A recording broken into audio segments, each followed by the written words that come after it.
Ano kaya itong binulgar at sinabi ng mga vendor ng Pasig tungkol nga po kay Mayor Vico? Tara, pag-usapan natin.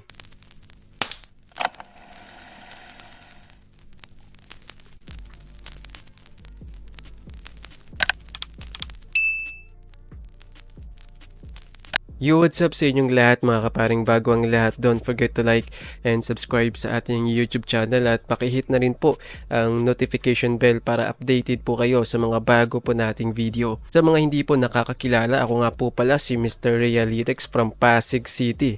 At syempre ang pinagmamalaki po namin na Mayor Vico Sotto. Kaya nga po, kami mga Pasigueño ay sobrang proud na si Mayor Vico po ang aming mayor sapagkat nakikita nga po namin yung kanyang mga ginagawa. At eto, galing na po mismo sa mga street vendor po natin kung gaano kabuti si Mayor Vico.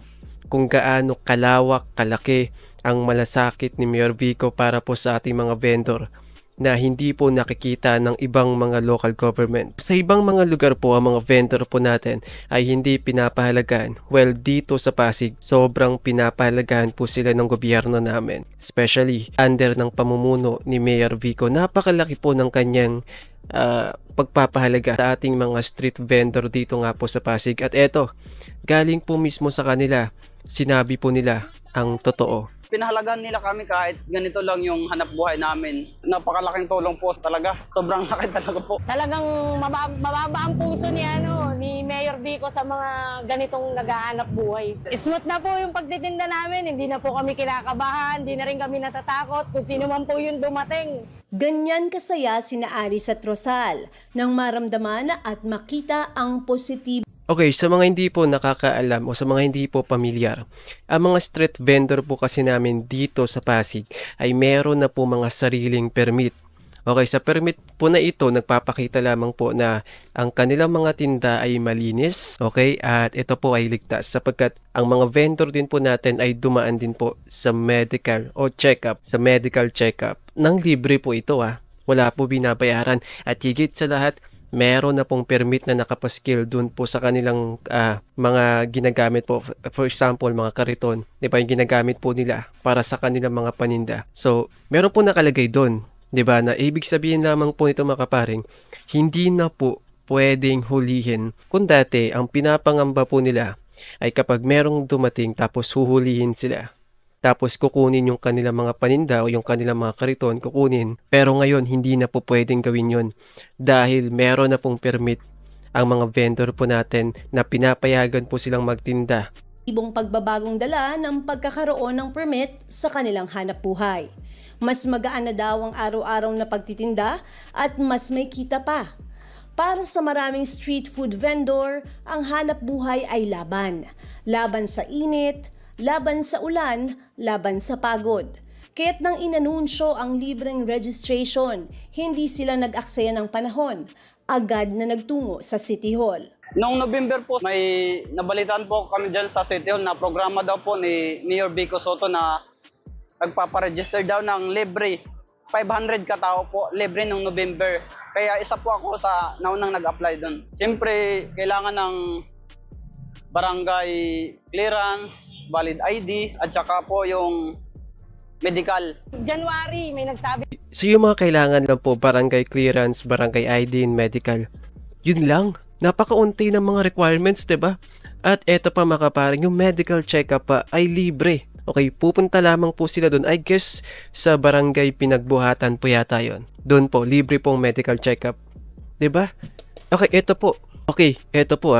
Kung ito po ay sa ibang lugar, o for example, sa ibang mga lugar, dito po sa ating bansa, o kaya sa dating namumuno sa Pasig bago si Mayor Vico, kapag kumuha ka po ng permit, napakarami pong requirements, napakarami mong pagdadaanan, 'di ba? Sabi nga po nila, bago ka makapagpatayo ng sarili mong negosyo o bago ka makakuha ng sarili mong permit, dadaan ka pa sa butas ng karayom. 'Di ba? Tapos dati may mga babayaran ka pa. 'Di ba? Napakalaki pa ng magagastos mo. Makakuha ka lang ng permit para sa negosyo mo. Napagdaanan na po namin yan dati kasi dati po meron kaming sari-sari store. kumuha kami ng permit. Ang laki po ng ginastos ng ate ko noon. Wala pa po si Mayor Vico noon, hindi pa po si Mayor Vico ang nakaupo noon. Pero eto mga kapare, yung ating mga vendor, hindi na po ganun kahirap kumuha ng permit ngayon dito po sa Pasig. Especially lalong-lalo na po yung ating mga street vendor. Grabe po, 'di ba? Valid ID, barangay clearance, medical ang kailangan. Then may permit ka na. 'Di ba? Hindi mo na kailangan dumaan pa sa butas ng karayom. Yun lang ang requirements na kailangan, then may permit ka na. Sabi po sa amin na pumuntang araw po kami dun sa sports complex at meron daw po para sa ambulant vendor kay Mayor Vico. Kaya hindi po kami nagdalawang isip na pumunta ron kasi para malaman na rin po namin na hindi na po namin maranasan yung nakikipaghabulan lagi. Parang sa Maynila lang po no? Yung mga street vendor po natin talagang grabe. Hinahabol po talaga. Tapos may mga video pa po na grabe talaga. Grabing habulan po talaga. Yung mga street vendor po natin na nagtitinda sa gilid ng kalsada, pag merong dumating na nanghuhuli dun sa Maynila, takbuhan po talaga sila. Wala silang pakialam, matapaman sila, babangon, tatakbo. Hindi lang matangay yung kanilang, kasi pag nahuli nga po sila, tangay po ang negosyo nila. Kukunin pati yung karton, yung laman. Kaya grabe po yung sakripisyo, yung grabing hirap ng mga vendor po natin. Although naiintindihan naman po natin na bawal, 'di ba? And yun, naiintindihan naman po natin na bawal po talaga. Pero yun nga, dapat meron silang gawing hakbang, 'di ba? Kasi kung araw-araw na lang ganun, 'di ba? Huhulihin mo, tatakbo yung mga vendor natin, tatakas, kinabukasan babalik na naman sila. Tapos darating na naman kayo, tatakbo ulit sila. Magkaroon po kami ng ganyan, cart register po para po sa hanap buhay. Nagpunta lang po kami doon, meron po kaming valid ID, kahit isa lang po. Tapos meron po kaming pinila pa, na-sanitize na rin po kami, yun po yung maganda. Na-sanitize kami, na-x-ray po kami, nag-stulan nyo rin na wala pong bayad. Bibigyan na nga po yung mga cart na i-register na para po lahat ng taga-Pasig na nagtitinda sa Pasig, magkaroon na po ng number. Hindi daw sila basta binibigyan ng permiso lang. Ramdam nila ngayon ang pagpapahalaga at pagkilala sa kanilang mga street food at sidewalk vendor. Pinahalagan nila kami kahit ganito lang yung hanap buhay namin. Oo, malaki talaga. Sobrang laki talaga po. Okay na rin to. Hindi na kami makikipagbangayan sa mga hindi ba makikipagtakbuhan. Yung pagtitinda po namin, okay na po. Maganda naman po yung palakad, tsaka yung kalakaran dito. Smooth na po yung pagtitinda namin, hindi na po kami kinakabahan, hindi na rin kami natatakot kung sino man po yung dumating. Makita lang po nila yan na may number kami, hindi na po nila kami sisitahin or papansinin. Minsan bumibili pa po sa amin. Dati hindi daw ganon. Bawat araw may kaba, pahirapan ang pagtitinda. Laging may posibilidad na mawala ang paninda. Lalo na kapag may huli. 1 kilos lang, pwedeng mawala ang hanap buhay.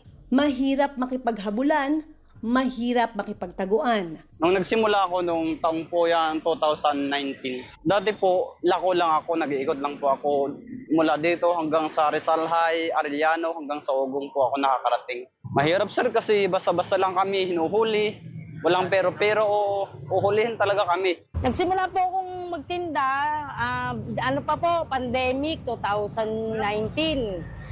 Andito po kami, maaga po kami nandito. Maaga rin kami pinapauwi, gawa nga po ng kailangan gabi. Wala na pong nakapwesto rito. Nasisita po kami lagi. Nagtitinda kami, sitahin kami ng mga action line. Kaya makikipag-ambulan po kami. Siyempre, antayin lang po namin silang umalis, babalik din po uli kami sa pwesto namin. Para sa So yun nga po yung problema dyan mga kaparing, di ba? Kasi sa Maynila at sa Pasig po dati, darating ka sa pwesto tapos suhulihin mo yung mga vendor. Siyempre yung mga vendor po natin, naiintindihan din naman po natin sila kasi ito po ay hanap buhay po nila.